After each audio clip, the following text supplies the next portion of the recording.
ওয়াজ মাহফিল এটা এই মাটির কালচার, এই দেশের কালচার। এটা আরবে নাই, এটা অন্যান্য মুসলিম কান্ট্রিগুলোতেও নাই, এটা এই মাটির কালচার, এই ভারতবর্ষের, এই অঞ্চলের কালচার। বাংলাদেশ, ভারত, পাকিস্তান এই অঞ্চলে মুসলমানদের কালচার হলো ওয়াজ মাহফিল।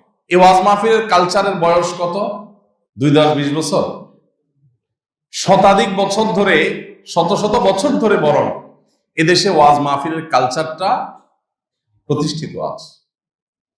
ওয়াজ মাহফিলের এই কালচারটি, এই সংস্কৃতি, এই রসম, এই প্রচলন, এটা শত শত বছর ধরে এদেশে চলে আসছে এবং এখনো পর্যন্ত এটা এই সমাজের সবচেয়ে পাওয়ারফুল গণমানুষের জমায়েত, সবচেয়ে পাওয়ারফুল গণমানুষের আয়োজন ওয়াজ মাহফিল। একটা ওয়াজ মাহফিল আয়োজন করার জন্য সামান্য একটু প্রচেষ্টা করে আয়োজন করে ফেলে যে কোনো এলাকার মানুষ, সেখানে হাজারো লাখো মানুষ সমবেত হয়, সবাই যার যার পকেটের টাকা খরচ করে আসে।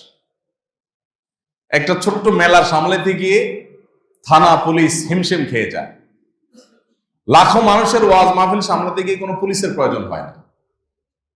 এটা হলো ওয়াজ মাহফিলের সংস্কৃতি, কালচারের সৌন্দর্য।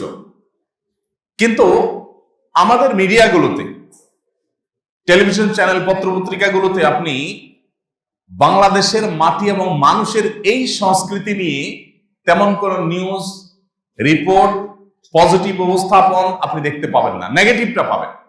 ওয়াজ মাহফিলে কোনো বক্তা ভুলভাল কিছু বলে ফেললে, উল্টাপাল্টা কোনো কিছু বলে ফেললে, কোনো ত্রুটি বিচ্যুতি করে ফেললে, হাসি উদ্রেককারী কোনো কাম ঘটায় ফেললে, সেটা দেখবেন নিউজে খুব সুন্দর করে উঠে আসছে। কিন্তু সেখানকার পজিটিভ জিনিসগুলো উঠে আসছে না। এই দেশ থেকে যৌতুকের অভিশাপকে ঝেঁটিয়ে বিদায় করার একমাত্র অবদান বলতে পারি আমি ওয়াজ মাহফিলগুলো এবং মসজিদের মিম্বরগুলো। ওয়াজ মাহফিল এবং মসজিদের মিম্বরগুলো থেকে একযোগে প্রচার প্রচারণা চালিয়ে যুগ যুগ ধরে চেষ্টা করে যৌতুকের অভিশাপ থেকে জাতিকে মুক্ত করা হয়েছে। আমাদের আশেপাশের বিভিন্ন দেশে বলেন, আপনি বার্মার কথা বলেন, ভারতের কথা বলেন, প্রতিটা পাড়ায় পাড়ায়, মহল্লায় মহল্লায়, ঘরে ঘরে মানুষ মাদকাসক্ত। আপনি ভারতের প্রতিটা এলাকাতে ঘুরবেন, আমার দেখার দুর্ভাগ্য হয়েছে, আপনি যেখানে যাবেন আপনি দেখবেন মানুষের হাতে হাতে মাদক, মাদকের ছোড়াছড়ি। বাংলাদেশ, বার্মা এবং ভারতের ঘেরাওর মধ্যে থেকেও এই ছোট্ট ভূখণ্ডটিতে এখনো পর্যন্ত মাদকের করাল গ্রাস ওদের মতো আমাদের দেশকে থাবা দিতে পারে নাই। এই অবদানের পরিপূর্ণ কৃতিত্ব এবং এটার ক্রেডিট ওয়াজ মাহফিলগুলোর, মসজিদের মিম্বরগুলোর। আমাদের প্রশাসনের ভাইদের অবদান আছে, তাদের চেষ্টা আছে, কিন্তু তাদের দুর্নামও আছে। তারা যদি ঘুষ খেয়ে বর্ডার থেকে সেই সমস্ত মাদক দ্রব্যগুলো ভেতরে ঢোকার সুযোগ করে না দিত, তারা যদি প্রভাবশালী মাদক ব্যবসায়ী পলিটিশিয়ানদের ছাড় না দিত, তাহলে আরো আগে এটা বাংলাদেশে দমন করা সম্ভব হতো। তাদের কিছু অসাধু লোকদের এই অসাধু কর্মকাণ্ডের পাশাপাশি কিছু ভালো জিনিসও আছে, অবশ্যই আছে, কিছু নয়, অনেক ভালো জিনিস আছে।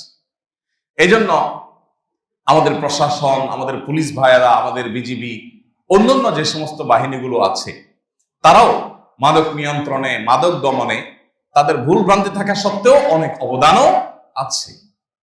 কিন্তু একচ্ছত্র ক্রেডিট যদি আপনি বলেন, যে ক্রেডিটে কোনো ধুলো নাই, কোনো বালি নাই, কোনো মলিনতা নাই, কোনো অপরিচ্ছন্নতা নাই, কোনো নোংরামি নাই, সেটা হলো আলেম সমাজের ক্রেডিট। যে আলেম সমাজ এদেশ থেকে মাদকের থাবা থেকে এদেশকে মুক্ত করবার জন্য তারা কাজ করেছেন। তারা মাদককে প্রতিষ্ঠা করার জন্য তলে তলে কোনো অন্যায় করেন নাই। কিন্তু আপনি কয়টা মিডিয়াতে, কয়টা টিভি চ্যানেলে, কয়টা পত্রপত্রিকাতে ওয়াজ মাহফিলের এইসব সুফলগুলো, এ সকল অর্জনগুলো, এ সকল ভালো দিকগুলোকে তুলে ধরতে আপনি দেখেছেন বলেন? আপনি সেই সমস্ত মিডিয়াগুলো, যে মিডিয়াগুলো ওয়াজ মাহফিলগুলোকে ইগনোর করেছে, এদেশের মাটি এবং মানুষের সংস্কৃতিকে ইগনোর করেছে, এগুলোকে দমিয়ে রেখেছে, বরং পারলে এদেশের মাটি এবং মানুষের কালচারকে, সংখ্যাগরিষ্ঠ মানুষের সংস্কৃতিকে আসামির কাঠগড়া দাঁড় করিয়েছে। মাথায় টুপি, মুখে দাড়ি আর টাকনুর উপরে প্যান্ট পরাকে যারা জঙ্গিবাদের আলামত হিসাবে চিহ্নিত করেছে, এই কালপ্রিটরা, এই কালচারাল ফ্যাসিস্টরা, তারা দেখবেন এই দেশে 31st নাইটের আমদানি করেছে।